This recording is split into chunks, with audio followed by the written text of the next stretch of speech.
Olá, irmãos, boa noite. A graça e a paz do nosso Senhor Jesus Cristo, amém? Muito bem, hoje, 15 de julho de 2020, vamos dar início a mais um estudo bíblico para a nossa edificação, para que sejamos ministrados por Deus, tanto na nossa mente como no nosso coração. Vamos fazer isso com uma palavra de oração? Feche seus olhos, curve a sua fronte. Vamos buscar a bênção, a direção, a iluminação do nosso Deus sobre as nossas mentes e corações. Oremos. Senhor, dá-nos, ó Pai, neste momento, um coração sensível a receber a Tua palavra, que a nossa mente, ó Deus, seja tocada pela Tua palavra, pela luz do Teu Santo Espírito, para que possamos discernir, ó Deus, as verdades espirituais, aquilo que o Senhor tem para nós nessa noite, para que sejamos fortalecidos tanto pelo conhecimento como pela a esperança que vem, ó Deus, da Tua palavra, que de fato é o alimento para a nossa alma. Portanto, ministra nas nossas vidas, na vida dos nossos irmãos, para que tenhamos um momento gostoso de comunhão contigo, de comunhão com a Tua palavra e de comunhão com os nossos irmãos. Nós oramos agradecidos em o nome de Jesus. Amém. Muito bem, vamos ler a palavra de Deus? Abra a tua Bíblia, meu irmão, minha irmã, no Salmo de número 2. Salmo 2. Abra a tua Bíblia e vamos ler a palavra do Senhor, Salmo de número 2. Eu vou pedir para um jovem, o nosso jovem de Praia Grande, o nosso jovem do Butantã, em São Paulo, né? Não sei se é Butantã, mas ali é na região ali. E apesar de tudo, muito querido, muito amado. Por favor, jovem Lucas, nos conduza na leitura, perdão, Salmo de número 2, por favor. Porque se enfurecem os gentios e os povos imaginam coisas vãs, os reis da terra se levantam e os príncipes conspiram contra o Senhor e contra o seu ungido, dizendo: rompamos os seus laços e sacudamos de nós as suas algemas. Disse aquele que habita nos céus: o Senhor zomba deles. Na sua ira, a seu tempo, lhes há de falar, e no seu furor os confundirá. Eu constituí o meu rei sobre o meu santo monte Sião. Amarei o decreto do Senhor. Ele me disse: tu és meu filho, eu hoje te gerei. Pede-me, e eu te darei as nações por herança e as extremidades da terra por sua possessão. Com vara de ferro as regerás e as despedaçarás como um vaso de oleiro. Agora, pois, ó reis, sede prudentes, deixai-vos advertir, juízes da terra. Servi ao Senhor com temor e alegrai-vos nele com tremor. Beijai o filho para que se não irrite, e não pereçais no caminho, porque dentro em pouco se lhe inflamará a ira. Bem-aventurados todos os que nele se refugiam. Amém. Até aqui, Salmo 2, um salmo messiânico, onde o salmista, em caráter também profético, nos revela que o Senhor, nosso Deus, assim como o Senhor, nosso Salvador Jesus Cristo, ele reinará, ele governará, o Senhor Jesus, sobre todas as coisas. E diz este texto, diz mais particularmente aqui no versículo 9, com vara de ferro as regerás. Regerás o quê? Os povos, as nações, com vara de ferro, Jesus regerá todas as nações e as despedaçarás como um vaso de oleiro. Aqui se referindo ao juízo, aqui se referindo quebrando as cadeias dos poderes, das autoridades, das amarras deste mundo, que muitas vezes são impostas, são impingidas sobre o próprio povo de Deus através de governos, através de nações. Este salmo deve alimentar a nossa esperança no sentido de que um dia tudo se curvará ao Senhor. Todos os poderes, todos os governos, todas as autoridades e o Senhor Jesus governará sobre todos e sobre todos os seus queridos herdeiros, co-herdeiros, nós, o povo da aliança. Que então essa palavra alvissareira possa de fato nos nutrir a nossa esperança de que sabemos e de que no fim o Senhor Jesus prevalecerá. Que seja assim para a nossa esperança. Muito bem, nós vamos louvar a Deus. Peço então ao nosso irmão presbítero Fábio que nos assista aqui na condução desta canção de louvor.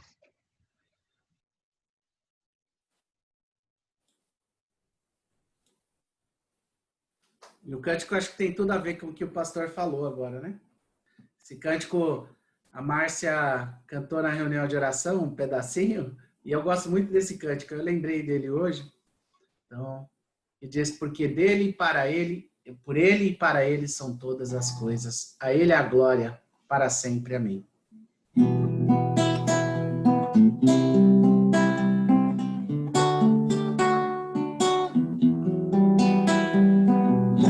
Porque dele, por ele, para ele são todas as coisas.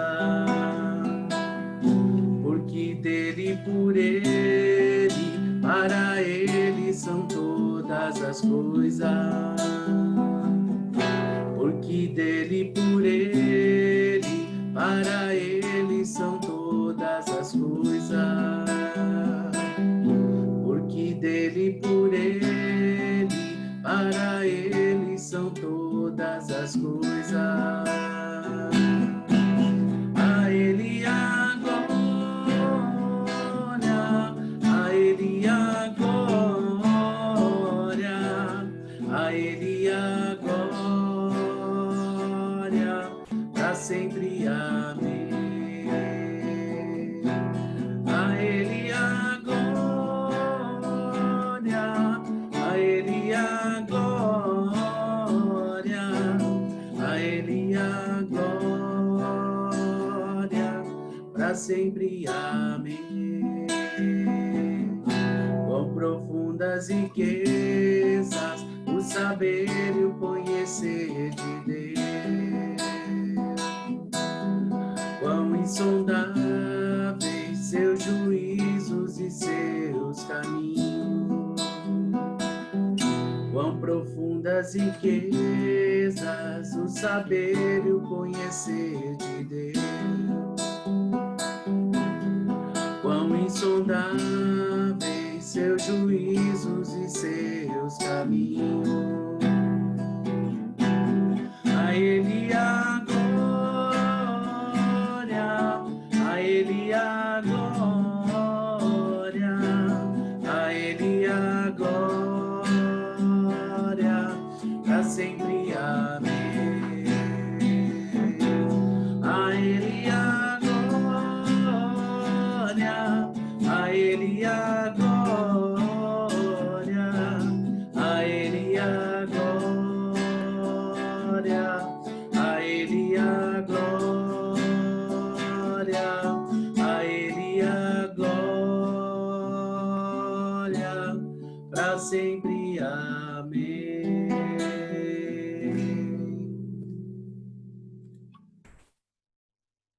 Amém. A ele a glória para sempre. Amém. E o mais impressionante de tudo isso é que nós um dia contemplaremos a glória do nosso Senhor e seremos com Ele recebidos em glória e seremos glorificados pela glória do nosso Senhor Jesus. Que privilégio é esse? Que privilégio é sermos de fato coparticipantes da glória de Deus. A Bíblia diz algo até mais elevado do que isso. O apóstolo Pedro diz que nós somos coparticipantes da natureza divina. Pedro escreve isso no sentido de trazer à luz a nossa união espiritual, a nossa união com Cristo. Muito bem, vamos orar mais uma vez a Deus? Vou pedir a nossa jovem, a Bruna. Tudo bem aí, Bruna? Firme? Tudo em paz? Estava bom? O cachorro quente estava bom? Faz assim. Estava bom o cachorro quente segunda-feira? Aí, Bruna, isso aí. Então vamos lá. Você pode nos conduzir numa palavra de oração, orando pela nossa igreja, pela nossa cidade, por conta dessa pandemia, de todas as implicações que acabam nos sobrevindo, limitações, restrições. Nós, enquanto igreja, estamos aí ainda isolados, distanciados, mas que o Senhor possa, de fato, em nome da sua muita misericórdia, continuar, não que Ele cuide de nós, mas que Ele continue, pois de fato Ele tem cuidado das nossas vidas, cuidando assim da sua igreja, cuidando também da nossa cidade. Por favor, Bruninha. Senhor Pai, nós te louvamos e te agradecer, Pai. Obrigado por mais um dia que podemos nos reunir de maneira online para louvar o teu nome, Pai.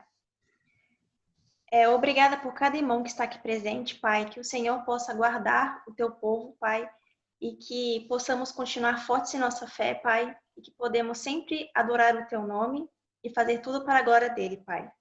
Que cada família seja abençoada, Pai, que o pastor, os presbíteros, que o Senhor possa colocar a sua mão neles, para eles possam tomar a melhor decisão para a igreja, Pai, e que o Senhor possa ter compaixão, Pai, e possa abençoar as pessoas doentes que estão com seus corações angustiados, Pai, seus familiares, e que eles possam olhar sempre para Ti.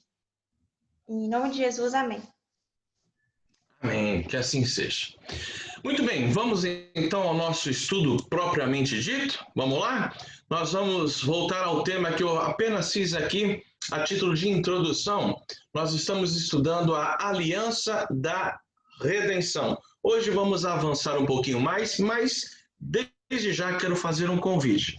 Pegue a tua Bíblia, deixa ela aí aberta em João capítulo 17. Nós faremos a leitura deste texto e a partir desse texto nós vamos, digamos assim, explorar esse tema, né? Nos aprofundar aí neste tema, a saber, a aliança da redenção. E em João 17 nós temos um bom texto a título... Bom no sentido, todo texto da Bíblia é bom, todo texto é maravilhoso, é sagrado, mas para o entendimento nesta matéria, nessa questão, a aliança da redenção. Então deixa aí aberta a tua Bíblia em João capítulo 17, lá na oração sacerdotal. Pois bem, meus irmãos, no pacto da redenção, nós temos uma aliança, como lhes disse na aula passada, entre o Pai e o Filho. E neste pacto ou aliança da redenção, são termos sinônimos, pacto ou aliança, ou seja, no pacto da redenção, Jesus ocupa ali o lugar do representante do seu povo. E como, portanto, o nosso representante, Jesus assumiu satisfazer as nossas obrigações enquanto seres humanos, enquanto homens. E Jesus, então, ele assume satisfazer as nossas obrigações, porque Jesus assumiu, de fato, satisfazer as obrigações daqueles que o Pai lhe deu. Então, Jesus, no pacto da redenção, ele cumpre as obrigações do povo da aliança da graça. A aliança da graça nós vamos estudar mais à frente. Mas é com relação a este povo que Jesus cumpre e satisfaz ali as obrigações deste povo. O fato é que no pacto da redenção, o Pai promete ao Filho tudo o que é necessário à sua obra redentora. A aliança da redenção, ela, por outro lado, também precede o pacto das obras. Vocês se lembram? O pacto das obras é o pacto de Deus com Adão. A aliança da redenção vem antes deste pacto.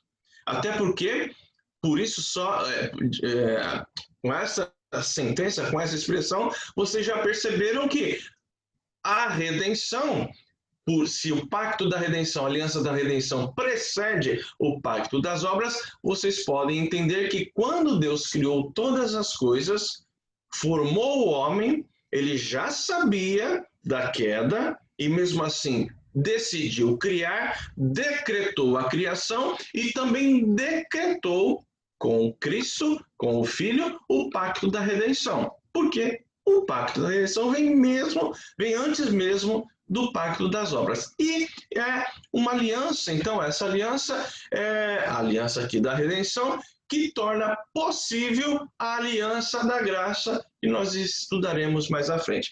Vamos então recapitular um pouquinho aqui a base bíblica para a aliança da redenção. Vejam só, antes de falarmos aqui do pacto da redenção, vamos entender um pouco melhor aquilo que falamos na aula passada acerca do plano de redenção. O plano de redenção, ele vem antes do pacto da redenção. O plano de redenção está nos decretos de Deus. A Bíblia, por exemplo, aponta lá em 2 Timóteo 1:9, que nos salvou, diz o apóstolo Paulo, e nos chamou com santa vocação, não segundo as nossas obras, mas conforme a sua própria determinação e graça, que nos foi dada em Cristo Jesus antes dos tempos eternos. Então, aqui se referindo ao plano de salvação, plano de redenção, antes dos tempos eternos. Pedro também diz: mas pelo precioso sangue, como de cordeiro sem defeito e sem mácula, o sangue de Cristo, conhecido com efeito antes da fundação do mundo, porém manifestado no fim dos tempos por amor de vós. Então vocês percebem aqui que há o plano de redenção, mesmo antes da criação, mesmo antes da fundação do mundo, e este plano de redenção, ele é colocado em atividade, ele é colocado em prática por meio de pactos. Tá? Então, o plano de redenção, ele é, digamos assim, de natureza pactual. E ele, então, que gera, que traz à luz o pacto da redenção. Esse pacto da redenção é o pacto do Pai com o Filho para salvar, para redimir. E Jesus, então, ele é o cabeça do pacto da redenção. Cristo é o cabeça da aliança da redenção, assim como o Adão, ele foi o cabeça da raça humana num outro pacto, o pacto das obras. Por isso que Paulo diz, por exemplo, 1 Coríntios 15:22, porque assim como em Adão todos morrem, assim também todos serão vivificados em Cristo. Agora, como cabeça da redenção, ou cabeça do pacto da redenção, melhor dizendo, Jesus ali, ele recebeu obrigações, missões e promessas. Quando a gente fala em pacto ou aliança, nós estamos pressupondo, por exemplo, alguns elementos. As partes deste pacto, pelo menos duas partes, não é mesmo? Neste caso, o pai e o filho. Nós também pressupomos como elemento promessas e recompensas, se o pacto for levado a cabo, for cumprido. Mas também, se o pacto não for cumprido, também há as exigências legais da quebra, ou com relação à quebra do pacto, e também todo pacto há nele condições, termos, obrigações e acordos. Então, o meu desafio agora, nesta altura da nossa aula, é, a partir da oração sacerdotal, identificar aqui essa linguagem, este aspecto, não apenas aspecto, mas este conteúdo pactual. Então, eu quero convidá-la a ler comigo todo o capítulo 17 lá do Evangelho de João, mas lermos com essas lentes, entendendo aqui uma linguagem pactual, um conteúdo pactual e buscando identificar aqui obrigações, missões, promessas, recompensas, acordos. O que mais que a gente pode dizer aqui? Tanto as partes, os termos e as obrigações. E a oração sacerdotal, ela é abundante nesta linguagem, neste conteúdo pactual. Então pegue a tua Bíblia aí comigo e vamos fazer a leitura com esta perspectiva em mente. Então diz lá, João 17, diz assim, olha só comigo aqui, ó. Tendo Jesus falado estas coisas, levantou os olhos ao céu e disse, Pai, é chegada a hora, glorifica a teu Filho, para que o Filho te glorifique a ti. Assim como lhe conferiste autoridade sobre toda a carne, a fim de que ele conceda a vida eterna a todos os que lhe deste. E a vida eterna é esta, que te conheçam a ti, o único Deus verdadeiro, e a Jesus Cristo a quem enviaste. Eu te glorifiquei na terra, consumando a obra que me confiaste para fazer. E agora, glorifica-me, ó Pai, contigo mesmo, com a glória que eu tive junto de ti antes que houvesse mundo. Manifestei o teu nome aos homens que me deste do mundo. Eram teus, tu nos confiaste e eles têm guardado a tua palavra. Agora eles reconhecem que todas as coisas que me tens dado provêm de ti, porque eu lhes tenho transmitido as palavras que me deste, e eles as receberam e verdadeiramente conheceram que saí de ti e creram que tu me enviaste. É por eles que eu rogo, não rogo pelo mundo, mas por aqueles que me deste, porque são teus. Ora, todas as minhas coisas são tuas e as tuas coisas são minhas, e neles eu sou glorificado. Já não estou no mundo, mas eles continuam no mundo, ao passo que eu vou para junto de ti. Pai Santo, guarda-os em teu nome, que me destes, ou que me deste, para que eles sejam um assim como nós. Quando eu estava com eles, guardava-os no teu nome, que me deste, e protegia-os, e nenhum deles se perdeu, exceto o filho da perdição, para que se cumprisse a Escritura. Mas agora eu vou para junto de ti, isto falo no mundo, para que eles tenham o meu gozo completo em si mesmos. Eu lhes tenho dado a tua palavra, e o mundo os odiou, porque eles não são do mundo, como também eu não sou. Não peço que os tires do mundo, e sim que os guardes do mal.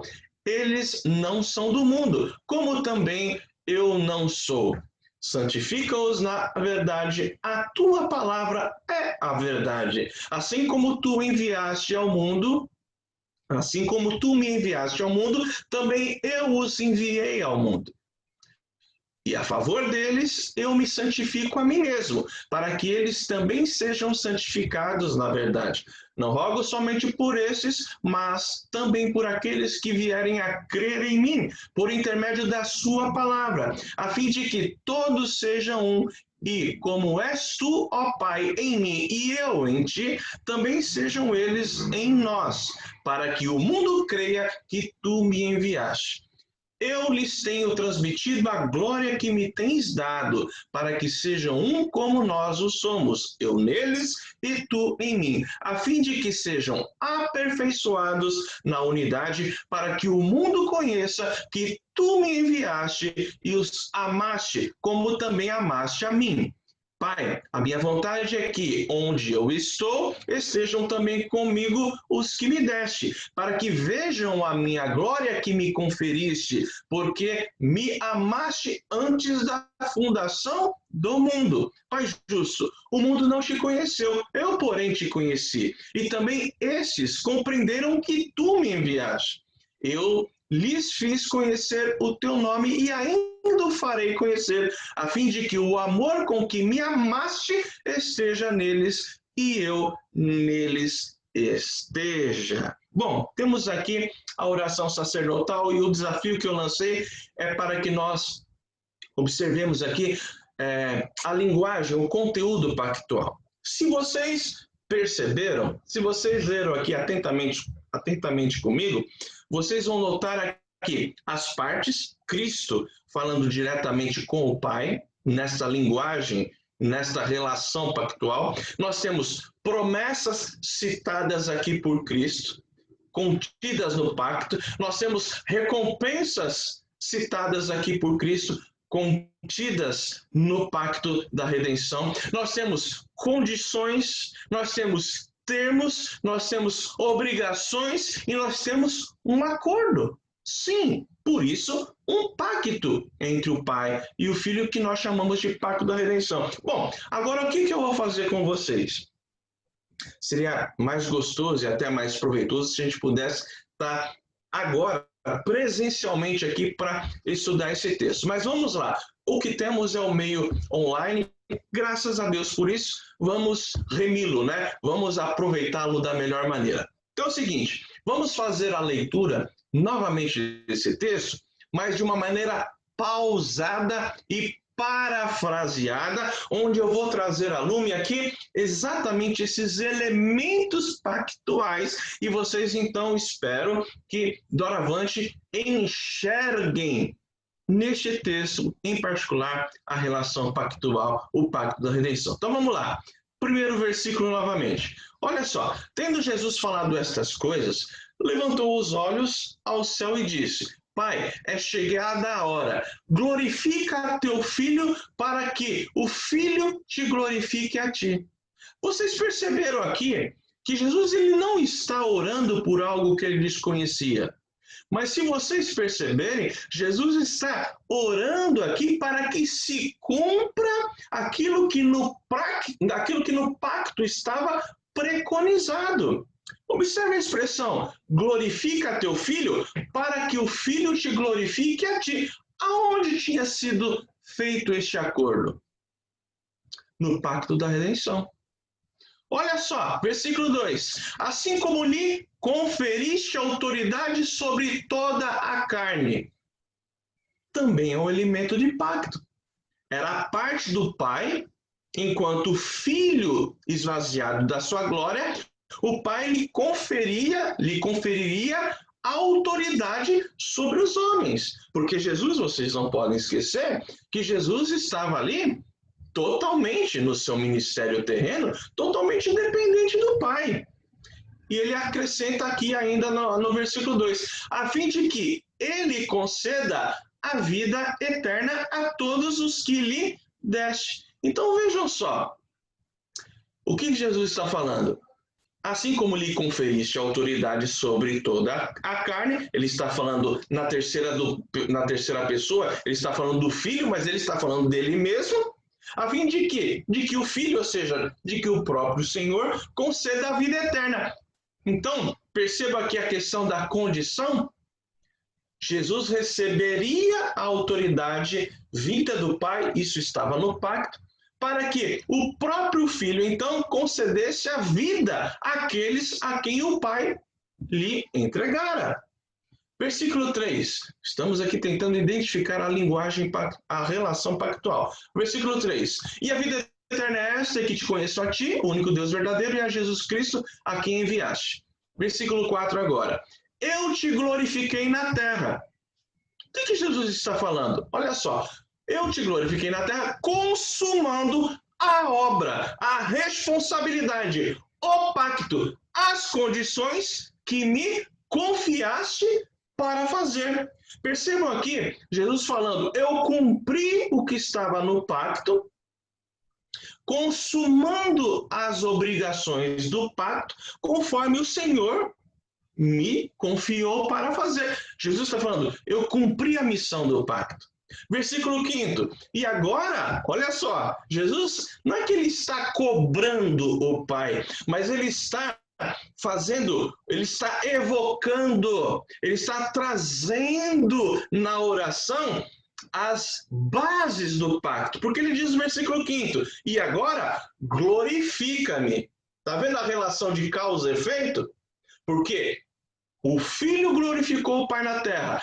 De que maneira? Consumando a obra que lhe, que no caso Jesus fala, né, a obra que me confiaste a fazer, ou seja, o pacto, ele diz, então glorifica-me, ó Pai, versículo 5, contigo mesmo, olha só, com a glória que eu tive junto de ti, antes que houvesse mundo. Está aí o pacto precedendo a própria criação. Mas o texto é recheado dessa relação e linguagem pactual. Veja lá no versículo 6. Manifestei o teu nome aos homens que me deste do mundo. Jesus está falando, eu cumpri essa cláusula do pacto. Eram teus, tu nos confiaste. Era o quê? Era a parte do Pai confiar. Confiar o quê? Esses homens, entregar esses homens ao Filho. Versículo 7 e 8. Agora eles reconhecem que todas as coisas que me tens dado provêm de ti, porque eu lhes tenho transmitido as palavras que me deste. Então vocês têm que entender que Jesus estava aqui esvaziado da sua glória, em total dependência do Pai, cumprindo como segundo Adão a vontade do Pai, todas as bases do pacto. E ele diz o quê? No versículo 8º, tenho transmitido as palavras que me deste. O Pai, então, entregou essa missão, mas não apenas a missão, a palavra que deveria ser trazida. Tá? E Jesus diz lá, creram que tu me enviaste, versículo 8º, porque estava no pacto o acordo de quê? De que o Filho seria enviado pelo Pai. Versículo 9, e é por eles que eu rogo, não rogo pelo mundo, mas por aquele que me deste. Também é um ponto aqui da relação pactual. Estava no pacto um determinado número de pessoas pelas quais Jesus cumpriria a vontade de Deus. Versículo 10, ora, todas as minhas coisas são tuas, e tuas coisas são minhas. Vocês percebam aqui que Jesus evoca na sua oração uma questão de essência.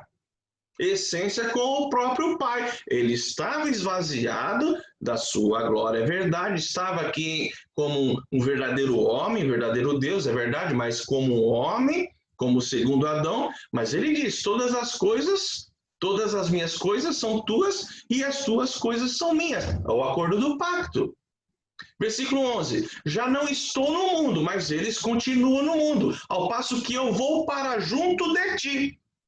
Também era uma cláusula do pacto, que após Jesus cumprir a sua obra messiânica, ele voltaria, está lá no acordo, está lá no contrato, está lá na aliança. Vamos para o versículo 14. Eu lhes tenho dado, novamente, a tua palavra. Jesus, ele não veio fazer nada segundo a sua própria vontade. E nem a palavra que ele veio entregar era dissociada, ou era uma palavra centrada nele e na sua preferência. Não. Tudo que ele cumpriu em perfeita obediência, mas cumprindo aquilo que estava no pacto. E o que estava no pacto é que ele entregaria a palavra do Pai. Versículo 18. Assim como tu me enviaste ao mundo, também eu os enviei ao mundo. Percebam, assim como tu me enviaste ao mundo, também uma cláusula, um acordo do pacto. Versículo 22.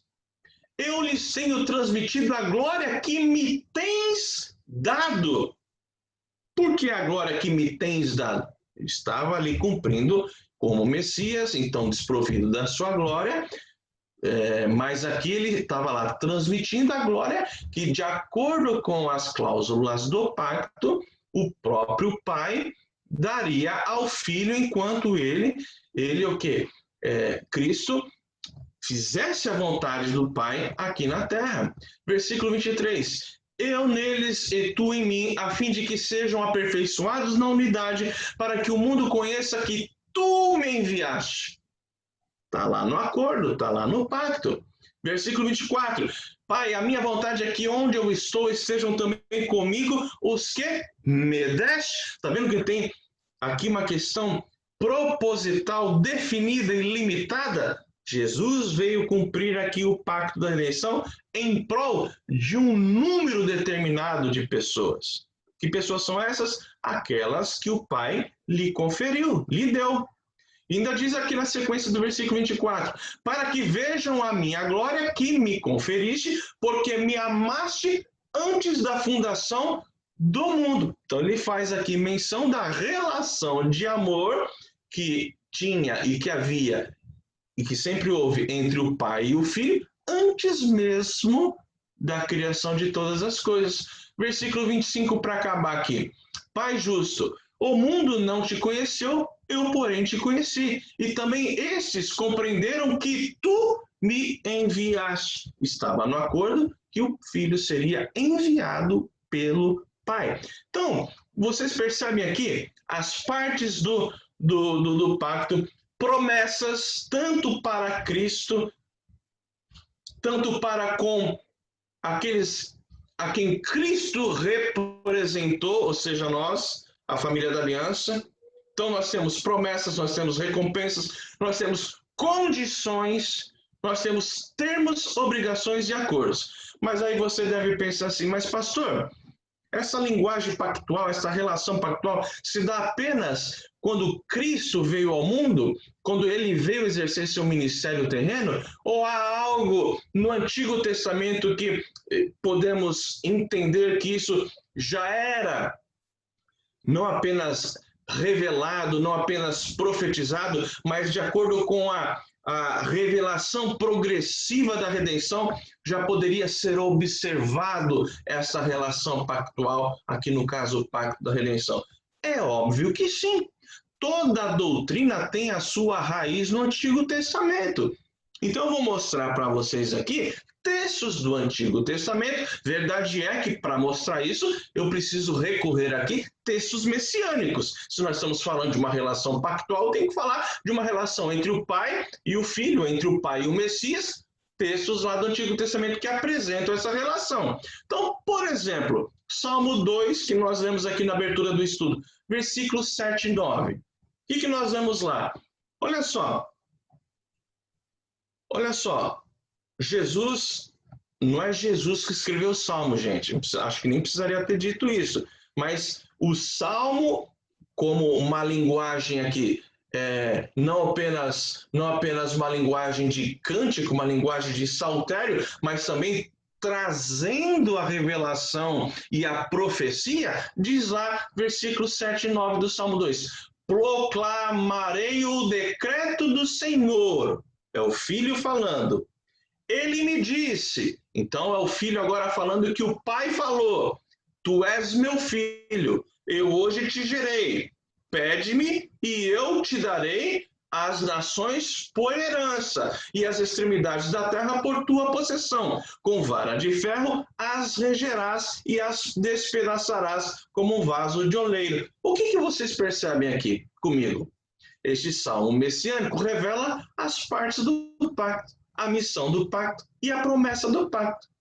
Está lá, o Filho falando, eu proclamarei o decreto do Senhor. Aí o Pai diz, tu és meu filho. E o Pai diz ao Filho, pede-me e eu te darei o quê? As nações. As nações por herança é o quê? É a recompensa, é a promessa do pacto. O que mais ainda que neste salmo é a promessa do pacto? Quando ele diz, com vara de ferro regerás as nações. Percebam a linguagem de acordo, a linguagem de missão, a linguagem de promessa, a linguagem, portanto, pactual. Salmo 40, versículos 7 e 9. Esse aqui é um salmo de Davi, também um salmo messiânico, obviamente. Diz lá, então eu disse, Salmo 40, versículos 7 e 9. Também, então eu disse, eis aqui estou, no rolo do livro está escrito a meu respeito. Agrada-me fazer a tua vontade, ó Deus meu, dentro do meu coração está a tua lei. Proclamei as boas novas de justiça na grande congregação. Jamais cerrei os lábios, tu o sabes, Senhor. O que está acontecendo aqui? É o Filho, é o Messias, falando em linguagem pactual com o Pai. Porque ele diz, eis aqui estou, no rolo do livro está escrito a meu respeito. Está escrito a respeito de quem? Do Messias. E o que está escrito? E o que mais que ele acrescenta, além de estar escrito? Agrada-me fazer a tua vontade. Qual é a vontade? A vontade preconizada no pacto. E aí ele diz, a sua responsabilidade, a responsabilidade pactual do Filho, quando ele diz, proclamei as boas novas de justiça na grande congregação. Jamais cerrei os lábios, tu sabes, Senhor. Jesus está falando aqui em linguagem profética aqui de Davi, né? Davi, na verdade, se referindo a Jesus, melhor dizendo, está aqui profeticamente falando que o Messias jamais fechou os seus lábios e que o Pai sabia disso. Então, este é um salmo messiânico de Davi que destaca, percebam, a missão e o prazer do Filho realizar o pacto. isto é, realizar a vontade do Pai. Vamos para um livro profético aqui, Isaías 42, versículos 6 e 7. Diz lá: Eu, Senhor, te chamei em justiça, tomar-te-ei pela mão, e te guardarei, e te farei mediador da aliança com o povo e luz para os gentios. Mais messiânico do que isso é impossível. Para abrir-lhes os olhos aos cegos, para tirares da prisão o cativo e do cárcere os que jazem em trevas. O que Isaías está falando aqui a título messiânico? Isaías apresenta aqui a relação pactual do pai com o Messias, isto é, com o filho, destacando que o pai, nesta relação pactual, primeiro, tomaria o Messias pela mão. Segundo, guardaria o Messias. Terceiro, faria do Messias mediador de uma nova aliança. E quarto, entregaria uma missão ao Messias. Qual a missão? Abrir-lhes os olhos aos cegos, para tirares da prisão o cativo e do cárcere os que jazem em trevas. Tudo elementos, tomar pela mão, ou te guardar, te farei mediador, tudo isso fora decretado, fora emoldurado neste pacto da redenção que precede o pacto das obras e que precede a própria criação de todas as coisas. Para a gente acabar aqui, ó, Salmo 110, versículo 1, diz assim, mais um salmo de Davi, mais um salmo messiânico. Davi diz assim: Disse o Senhor ao meu Senhor, assenta-te à minha direita até que eu ponha os teus inimigos debaixo dos teus pés. Mais um acordo, mais um acordo, mais um pacto, mais uma promessa do pai ao filho. Disse o Senhor ao meu Senhor. O que isso significa? Disse o pai ao filho. E o que o pai disse ao filho? Assenta-te à minha direita, até que eu ponha os teus inimigos debaixo dos teus pés. Até que eu ponha os teus inimigos, debaixo dos teus pés. Então, na relação aqui pactual, Davi disse que o Messias assentaria à destra do Pai a fim de ser recompensado. Eu vou parar por aqui, porque na próxima aula nós vamos falar ainda nesse tema sobre o Filho na aliança da redenção, né? Então eu vou destacar a posição oficial de Cristo nessa aliança, na aliança da redenção. Vou destacar que para Cristo a aliança da redenção foi um pacto de obra, ou de obras. Para Cristo foi, para nós não, mas para Cristo foi. Vou destacar também a obra de Cristo na aliança da redenção como sendo uma obra limitada pela eleição dos crentes. Vou explicar isso na próxima aula. E vou também ousar aqui falar um pouquinho sobre a aliança da redenção, esse pacto do pai com o filho, e o uso dos sacramentos por Cristo, a utilização dos sacramentos por Cristo nesta relação pactual. Depois, talvez, numa outra aula, eu vou falar mais abertamente das exigências do pacto e das promessas e recompensas do pacto. Tá? Hoje é uma aula, se a última aula foi mais uma introdução, essa é uma aula mais de approach, ou seja, mais de preparação, de aproximação do tema. Na próxima aula, a gente, através dos textos bíblicos, vai ressaltar todos esses pontos que aqui nós expomos para a nossa reflexão. Tá ok? Vamos encerrar por hoje. Até aqui, parando aqui no nosso estudo a esta altura da ministração. Vamos orar e assim a gente encerra o estudo de hoje. Vou pedir ao nosso irmão Abisai, por gentileza, Bisa, nos conduza numa palavra de oração, encerrando assim o nosso estudo bíblico. Pai querido, Pai amado, nós te agradecemos, Senhor, porque podemos estar reunidos, ouvindo, Senhor, mais uma vez a Tua palavra. E nós te agradecemos, Senhor, porque o Senhor tem usado o Teu servo pastor para transmitir, Senhor, de maneira tão sábia, Senhor, aquilo que nós temos na palavra de Deus. Nós te agradecemos pela vida dele, agradecemos, Senhor, por esse privilégio de poder estar participando, Senhor, desta igreja.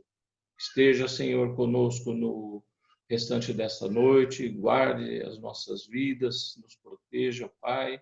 Em nome de Jesus é que nós oramos. Amém. Queridos, um forte abraço a todos, uma ótima noite e também um resto de semana abençoado na presença do nosso Deus. Deus abençoe.